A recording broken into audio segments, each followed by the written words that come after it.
Hey, Dr. Sharif, since you're here and everything like that, how concerned are people in Bangladesh about the safety of buildings? Because I did see that one of the stories I reported was about Hong Kong and the high-rise fire and all along those lines. So, and those high-rises can be built kind of tall, and maybe they aren't as safe as they should be, and everything like that. But I just wondered, how safe do people feel in your country with some of these buildings, and are they up to code as best as you can tell?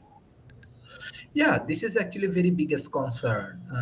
And recently, you know that Bangladesh has earthquake and 10 people died and many people injured. Besides that, I want to be very honest. Bangladesh, especially Dhaka, urban planning is not good.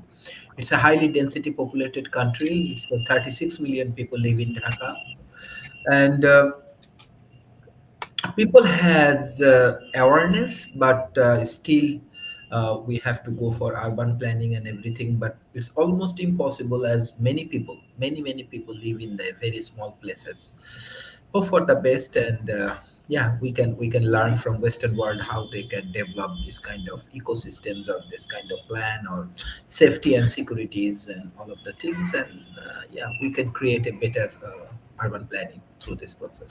Yeah, that makes sense. You guys do better with the urban planning. I know that it can be an issue even in the states here in the U.S. because there have been incidences in places like California, even here in North Carolina and other places as well, whether it's been bridges or buildings or other things, but nothing as devastating as what some of the ones have been recently in other countries. But it'll be interesting to see how people do with urban planning and all along those lines. A lot of people are doing this whole notion of smart cities, and I know you talk about that on your show and everything like that. So I'll ask Rick. Rick, what's your take on smart cities? I think LA is a smart city, and I think we're a smart city over here and everything like that. So what's your take on this whole Sorry, idea? what kind of city?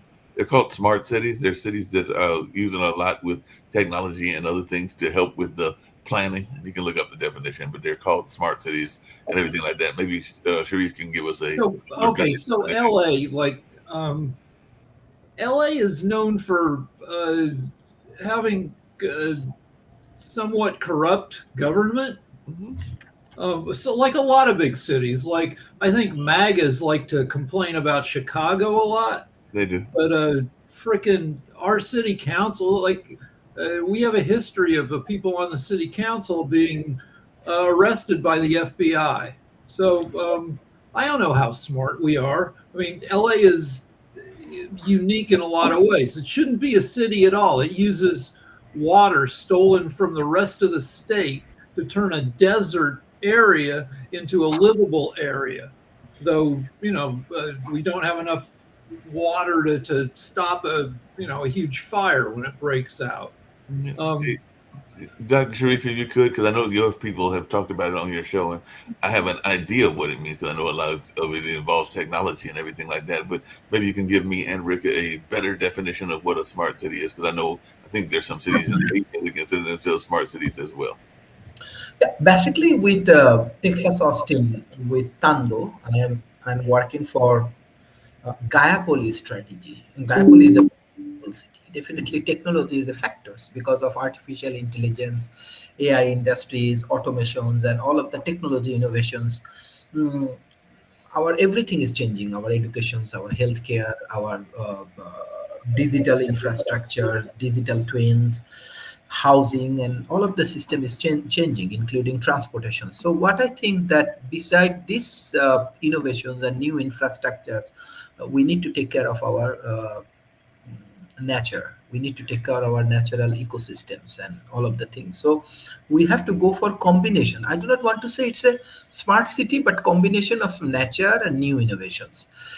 This is the way we can protect our cities and other things step Right. by step. Even though I do not want to say Bangladesh or Dhaka highly deploying these kind of things, step by step we are introducing these innovations, what it called this Gayapoli strategy.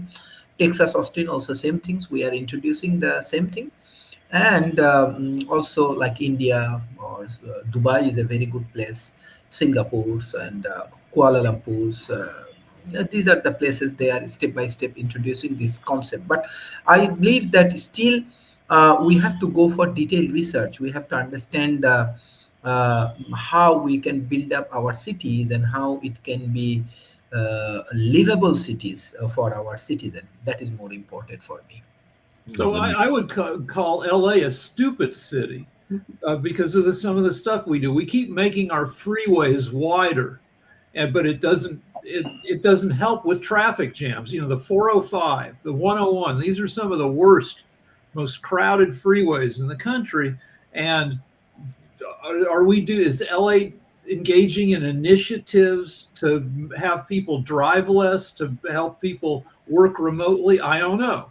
LA is the capital, the world capital of entertainment, yet we don't give enough tax incentives to TV and movies who want to stay here to work.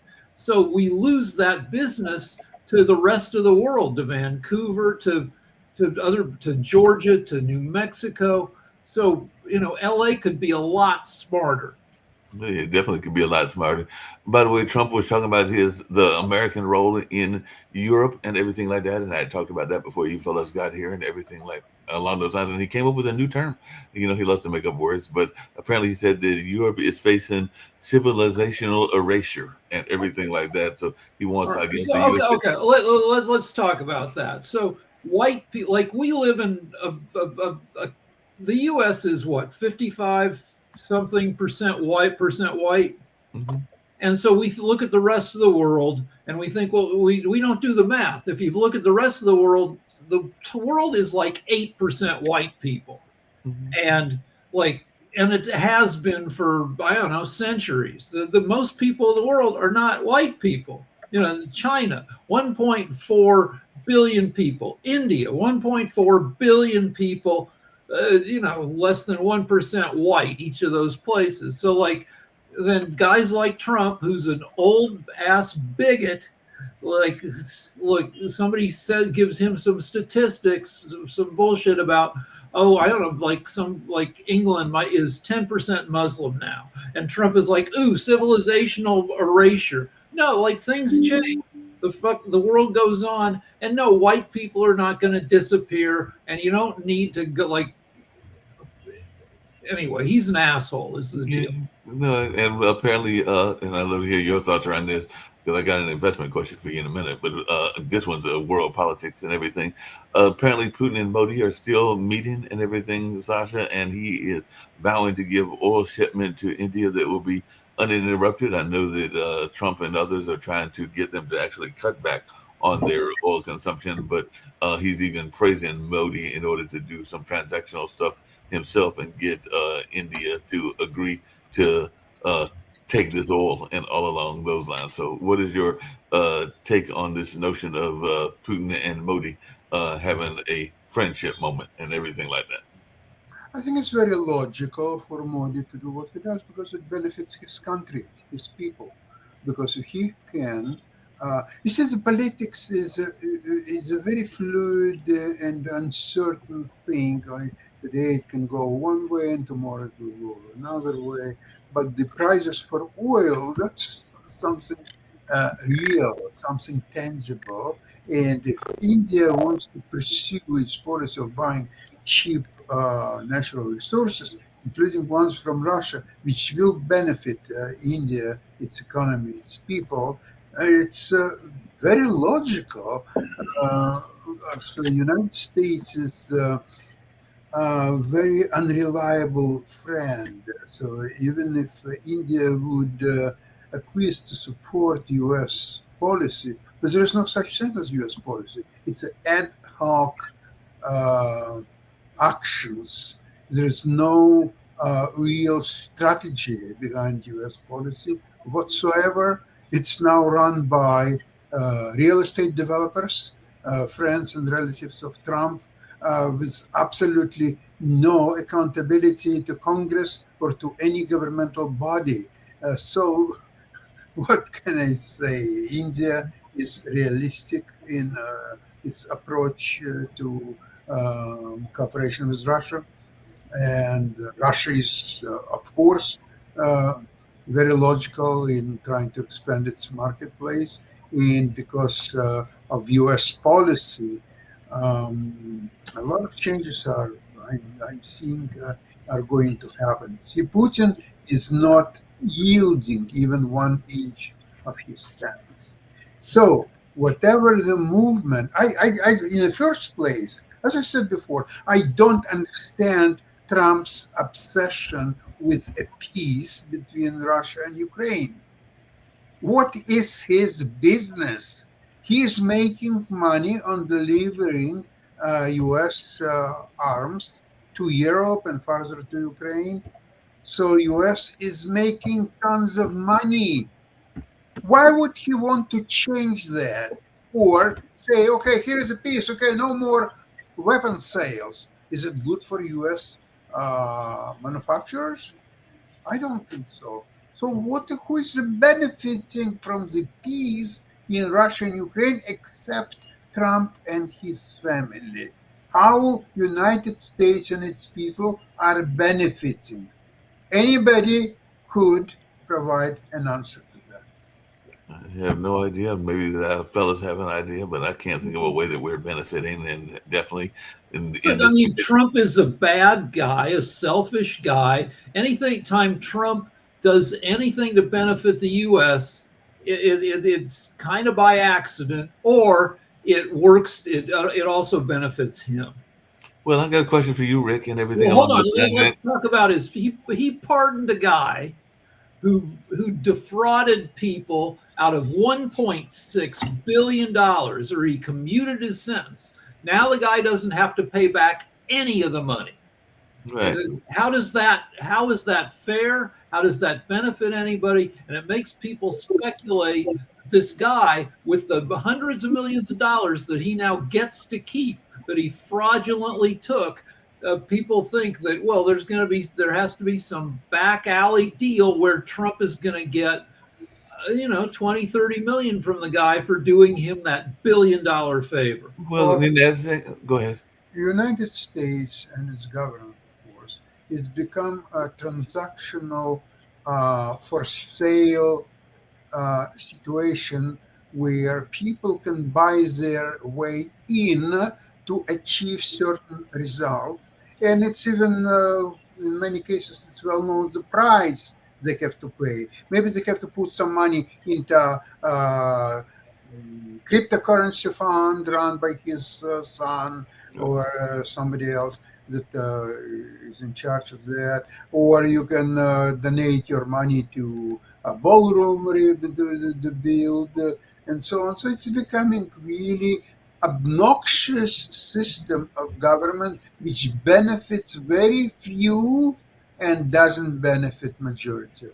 Well, apparently he also gets upset when he doesn't make a part of the deal, because apparently right now there is a major merger. That's what I was going to ask you, Sasha, really quickly, that is going to impact the entertainment world. And I was wondering Rick's thoughts about this, but Trump administration is viewing the deal with heavy skepticism. That's what some officials are saying. And this is the deal between Netflix and Warner Brothers, where they are going to buy Warner Brothers for $72 billion. But I guess because he's not involved in the deal, that's why he's skeptical and everything, because they're saying Netflix is going to buy Warner Brothers, which is a major Hollywood franchise, for $72 billion. So what are we thinking about this merger? So I'll start with you, Rick, but definitely Sasha, even as an investment, because I know that you've done some stuff, I think, if I remember correctly, with Netflix in the past. Well, all I care about is, will this get more people employed making stuff? Because in the year 2020 was the high point for making stuff. Streamers like Netflix spent billions and billions because they wanted to establish a competitive moat. Netflix wanted to be the streamer that people went to. All the other streamers wanted to do that too. And they were spending like crazy. They were not expecting to make the money back because they were fighting for dominance. And then COVID came along. We needed entertainment, and we had a couple of years we were locked in at home, and we had great entertainment. Then all the streamers realized that nobody was going to dominate, and so they quit making stuff, and now people don't have jobs. So if this Netflix merger, if Netflix starts thinking maybe we can become the king shits of entertainment again, maybe they'll start spending billions again making stuff. Also the head of Time Warner, David Zaslav. He's one of those guys that you don't want running an entertainment company because he's an accountant type guy. He had one year where he made more than $400 million for running Time Warner. And he's a guy who shelved completed movies that people want to see for the tax write-off. The Batgirl movie, already made, in the can, ready to show, decided not to ever show it because somehow he gets a tax write-off. The Roadrunner versus Coyote movie, same deal, already made, never going to see it.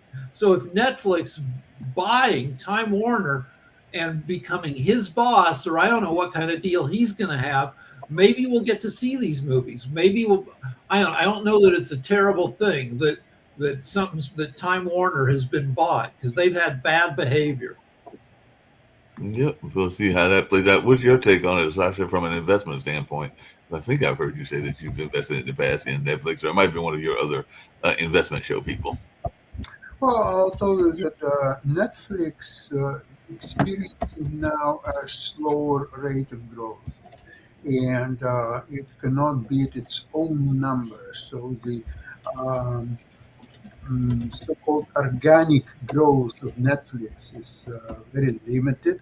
So to increase its market share, he is buying competitors whose results are much worse than those Netflix. So when you incorporate two entities, one with the higher results and one with the low results, you will get something in the middle, which will be less than Netflix's own performance. So I would think that Netflix, as a result, will go down. Actually, it's in downtrend anyway.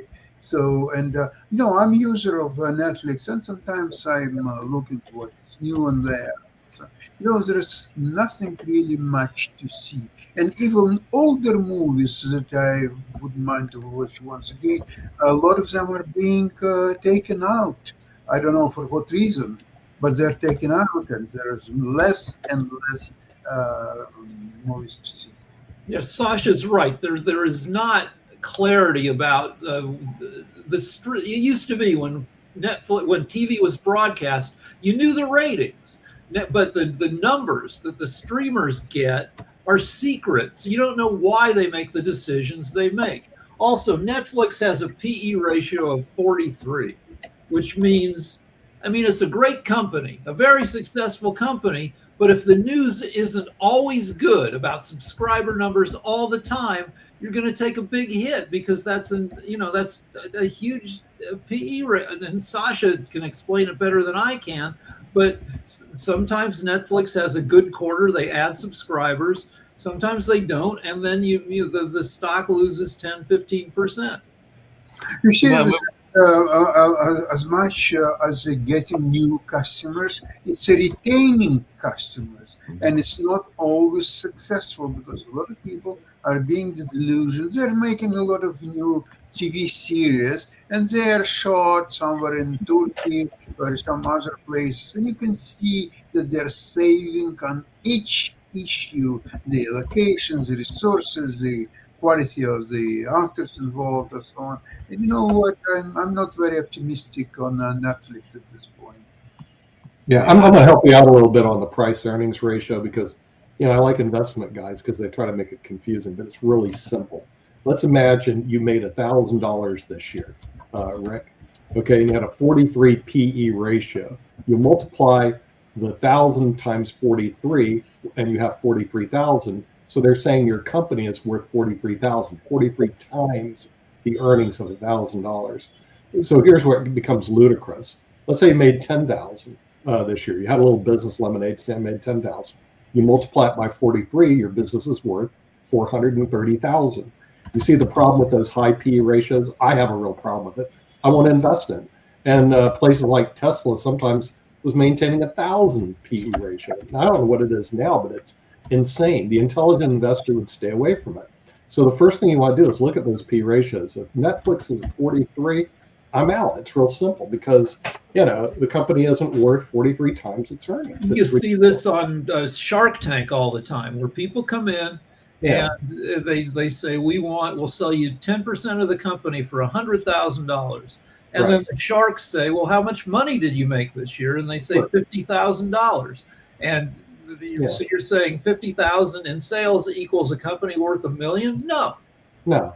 that's It- only it- a it- 20 PE rate. You know, I mean, the PE ratio is out of control. And so the thing is, it's kind of a simple concept because you just take your earnings, how much did you make, multiply it. Now, a PE ratios in financial services is about 12 times. So if you made $1 million, your company's worth 12 million. You see what I mean? But still, that's high. That's on a publicly traded market. If you were not publicly traded, you made $1 million, your PE ratio is usually 1, which means your company's only worth $1 million. But Seriously. sometimes you can find a decent company with a PE ratio of like 6. Like when Luigi Mangione shot the CEO of United Healthcare, Right. I bet you, I don't know what the PE ratio was, but it was probably under 10 because people hate that freaking company.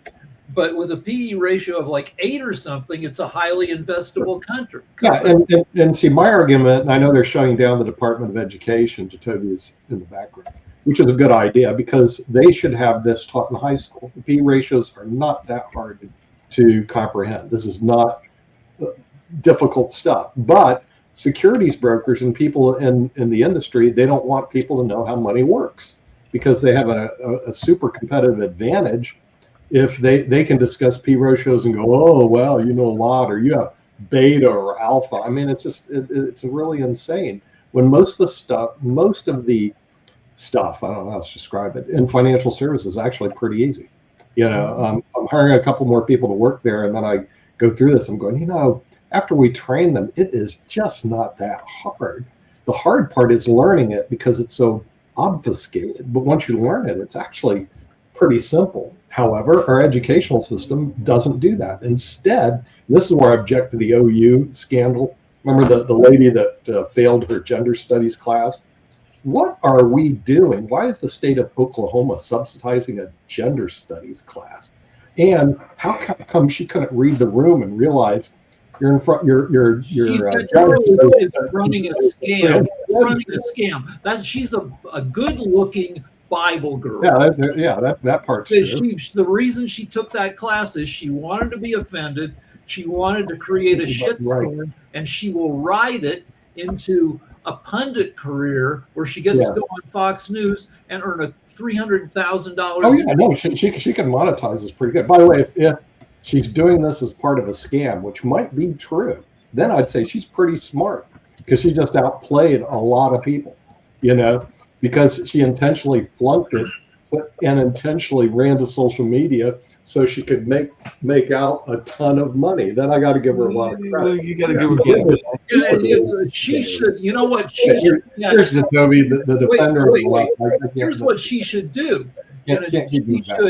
She should apply for academic credit, independent study for running the scam on the college because that's an educational experience. Are we talking about real quick, Mark, are we talking about the lady who failed the test and complained that she said that she was quoting the Bible or whatever, but she wasn't even citing anything? And honestly, the people, and she failed that paper or failed the class. Even in religious studies, she would have failed the class. Is that the one we're talking about? Yeah, the one that's actually making up this whole thing? Yeah, we agree. But yet you're using that as, hey, this is your arbiter of truth, which shows your argument that you don't even understand what the Department of Education actually is for when you're complaining that the Department of Education being closed down is a good thing because they're not actually setting the actual academic classes for each city or each state. That's not what the Department of Education does. So now you're making a falsehood about what the Department of Education does to complain about financial studies. And as you see, I'm going in reverse to point out every flaw in your argument and then talking about the financial literacy and everything else, which if you're saying that all these things are unnecessary and not really needed and only financial literacy is needed, well, then you're actually eliminating a lot of the actual studies from teaching, education, social services, medical, and all these other things that you're saying that are unnecessary. Even your position as a lawyer becomes unnecessary based on your whole argument. So then, again, it becomes a lack of education on what the actual Department of Education is. So I don't know really what we're arguing here or what We're not. We're conversations about. We're not. We're in agreement that the girl is running a scam on the school and on the media. She's a bullshitter. And Nick was questioning, why do we need things like gender studies? And I can tell you, you do need that stuff because it impinges on, in the state of California, we have a big debate going on between Halle Berry and Governor Newsom, because Halle Berry has sponsored a menopause awareness bill that gets more resources to menopausal and premenopausal women. And Newsom has vetoed this 2 years in a row, saying it devotes too many resources to this, and it will cost people, everybody else, too much money, taxpayers. So that's a real issue in society.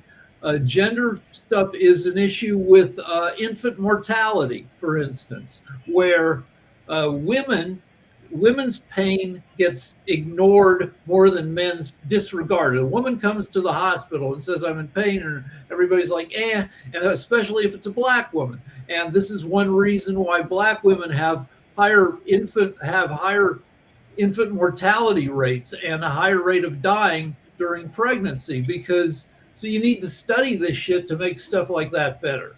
Yeah, that makes sense and everything. I do have some good news for women and women's studies people and people that are wanting to see the improvement of women in a field that I have a interest in, even though I haven't heard as much of the modern stuff as I probably should have. But in the jazz field, the top albums have come out and everything like that. And they're saying that 4 of the album's leaders are women, and 5, including 3 of those 4, feature prominent female sidemen and everything like that, or side people, I should say, and everything that. But they say some of the top albums were released by indie labels, 4 of them on labels that are also artist owned. So the artists actually own the label. So we're seeing some entrepreneurship that's in the forefront of jazz, as well as some women taking the lead, including this lady, Mary Halvorson, that has the top 2 albums and everything like that. So maybe we're going to see some improvement. But Sasha, you're a musical fan. I don't know how much you're a fan of jazz. I know you're a fan of classical, but how would you compare the music of today to the music of the past?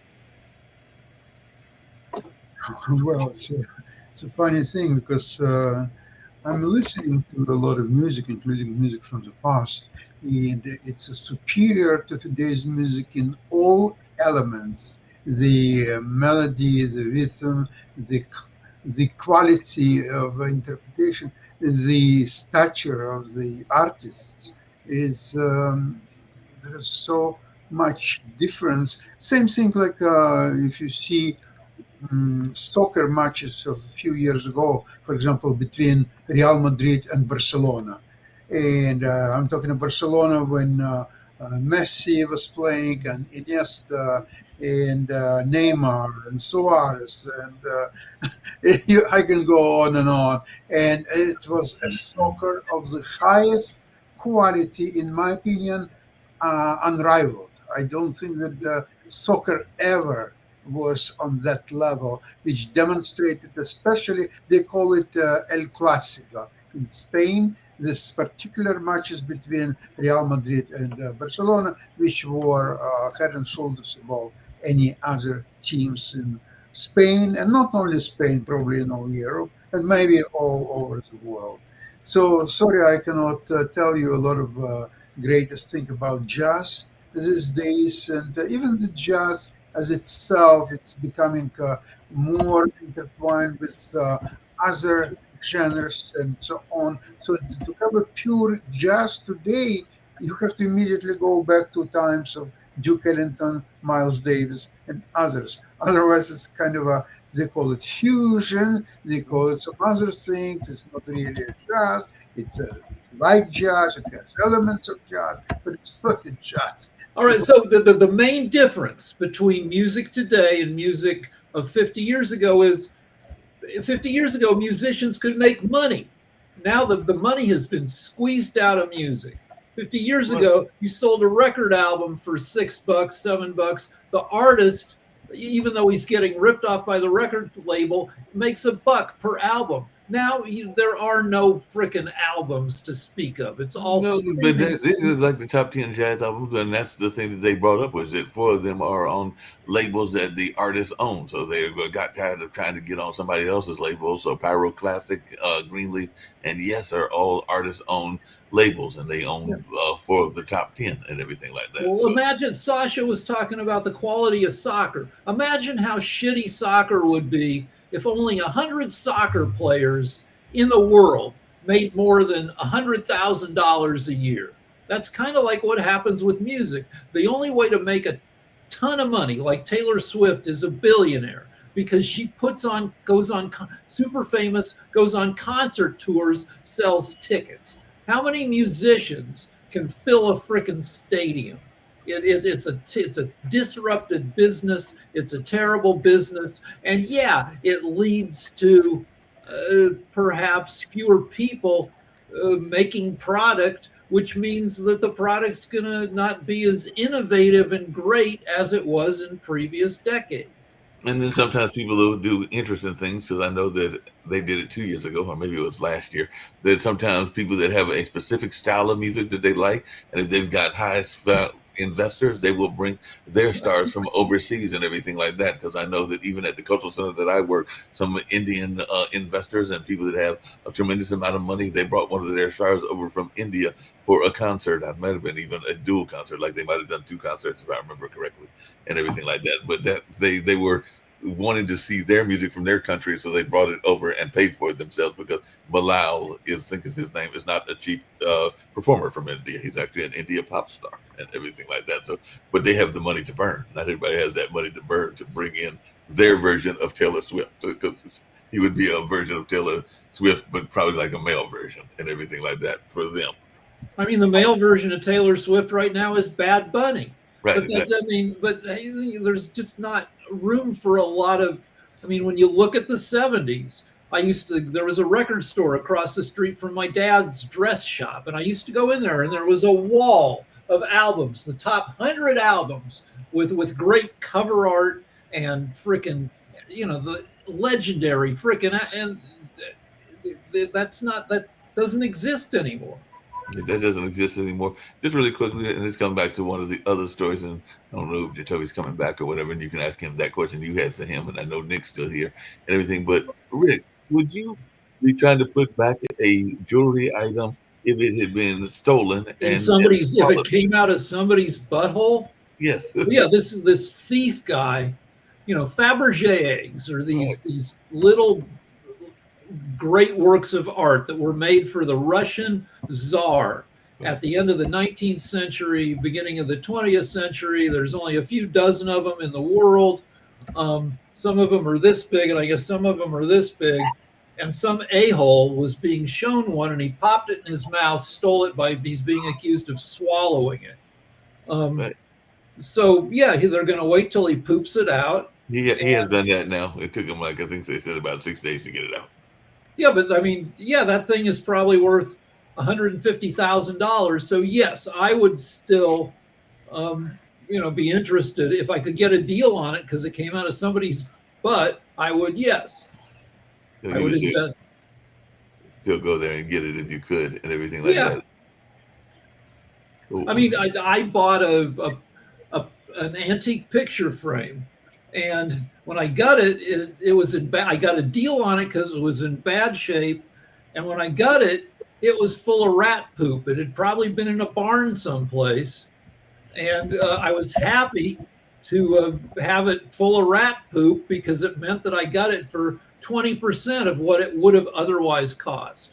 I hope Nick is still around and maybe he'll pop on and everything like that. But I see Spain's in the news for a couple of things. One, they are one of the 4 countries that boycotted Eurovision, which me and Sasha were talking about. But then I also see that they are planning a wild boar cull, which means they're killing a bunch of wild boar because they have apparently a swine fever outbreak that has hit their exports and everything along those lines. So definitely there's even an article. Wait, why are they boycotting Eurovision? Because of Israel. Ah, okay. Because Israel is being accepted. So Israel was cleared to participate, and those 4 countries are quitting in protest for Israel's participation.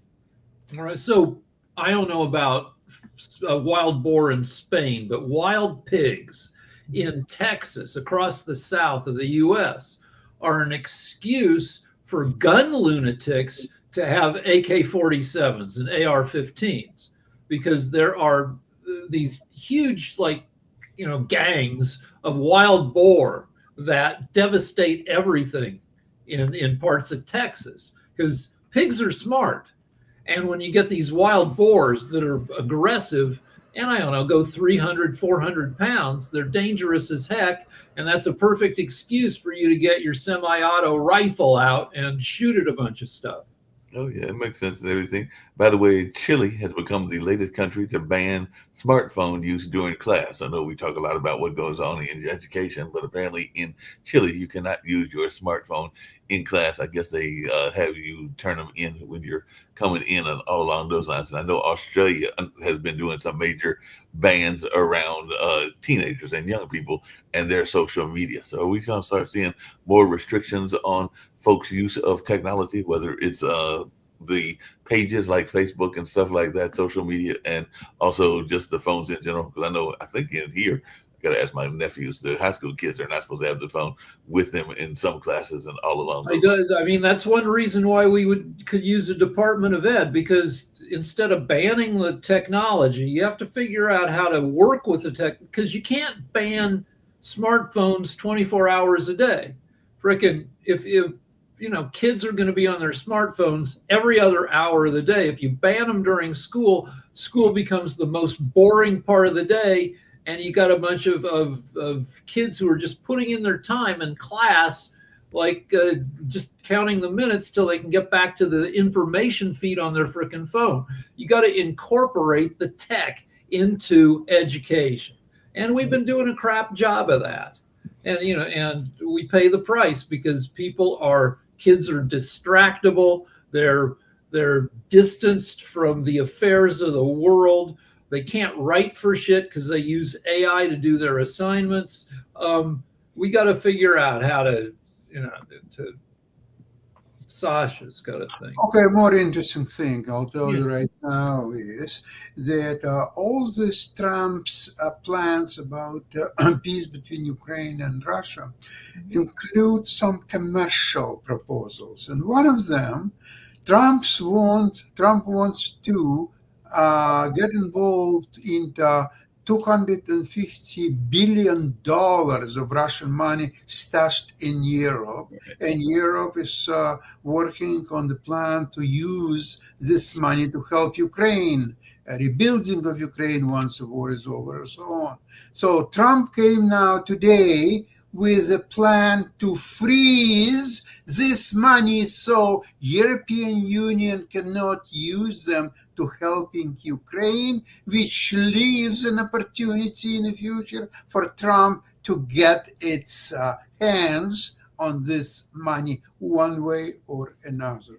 But don't think that even if that plan will work out, it's not going to go to American people. It will go to enrich his family, start some kind of phony projects, so the money will be used to developing this project, feasibility studies, working out until all this money will be gone. So this is what Trump, this American misfortune, of the highest kinds.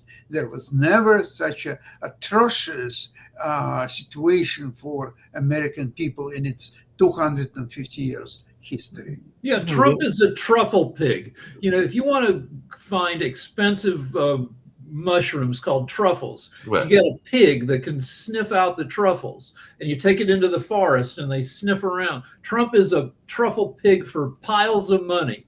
Trump sees a pile of $1/3 of $1 trillion, Russian savings, investments from the oligarchs, where they've moved the money out of Russia into European banks. And when Russia attacked Ukraine, that money was frozen. Trump sees this big wad of money and he wants to help himself to a chunk of it.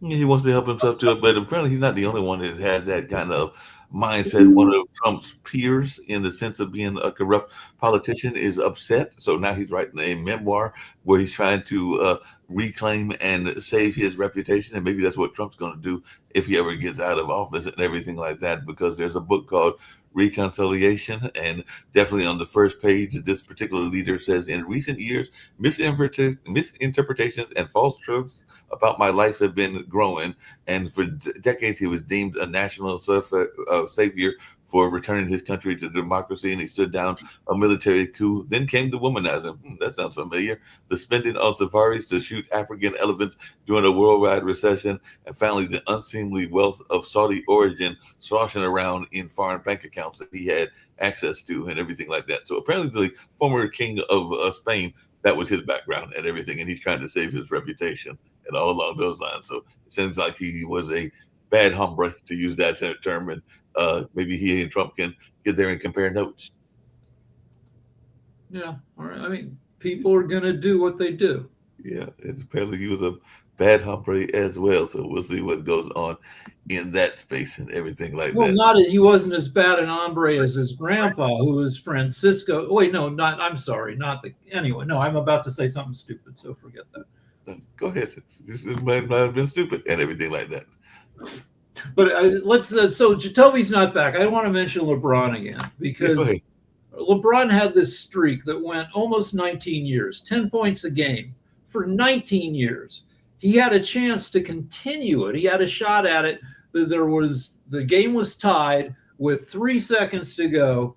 LeBron could have taken a shot. Instead, he shoveled the ball to another player who made a 3-point shot, won the game for the Lakers. So LeBron is also the king of assists. He's number one in points scored, but he is number 4 in all-time assists. So he's great at getting the ball to other players, and he sacrificed a shot at continuing his streak to win the game, which is, I don't know, that's, people complain about LeBron, who complains about being fouled a lot, and they say he's a prima donna, but you don't get to last 23 seasons in the NBA without trying to protect yourself physically.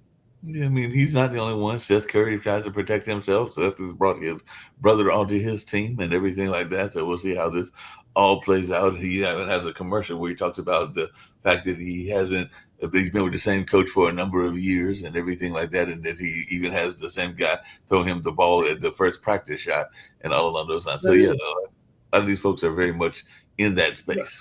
I have some other stuff to say about LeBron. Is worth about $1.3 billion.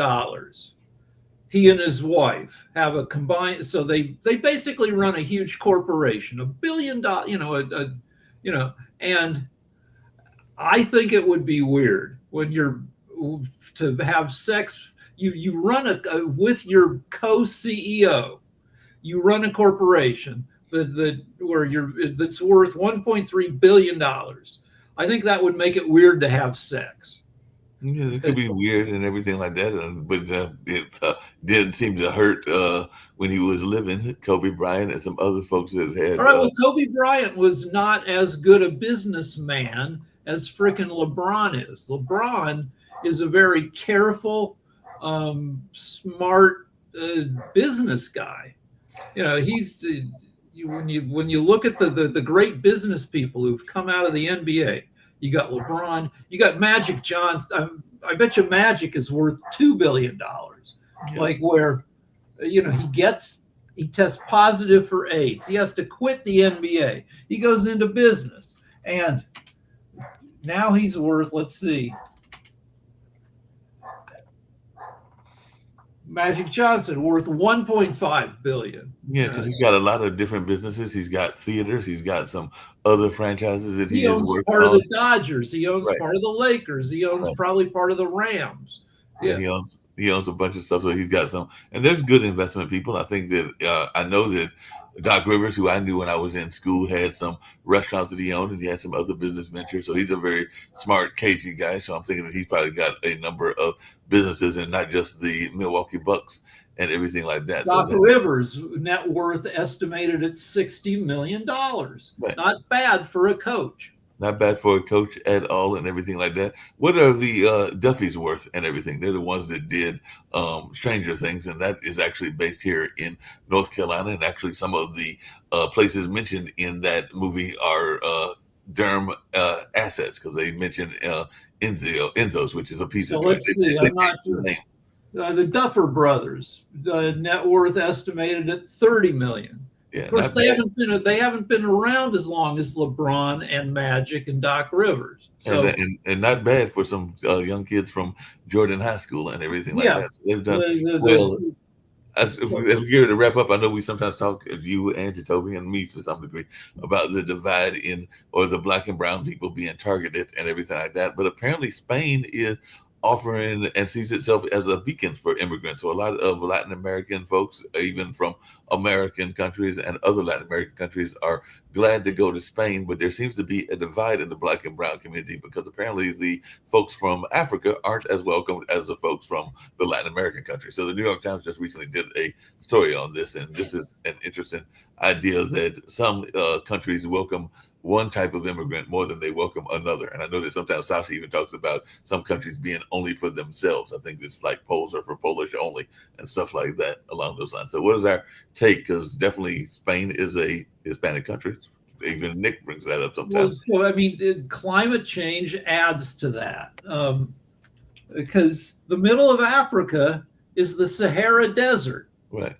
And as conditions around the desert get worse, you have failed nations. You have millions of people who need to move because there's no food, because there's civil war, and they go north. They try to get to the Mediterranean if they can avoid being made into slaves in like Libya and stuff. And then they have to cross the Mediterranean and claim asylum when they hit whatever country they can get to. And Spain is one of the easier countries to. It's not, none of it's easy, but Spain is down below France. It's maybe easier to get to than some of the other Mediterranean countries, depending on what part of Africa you're coming from.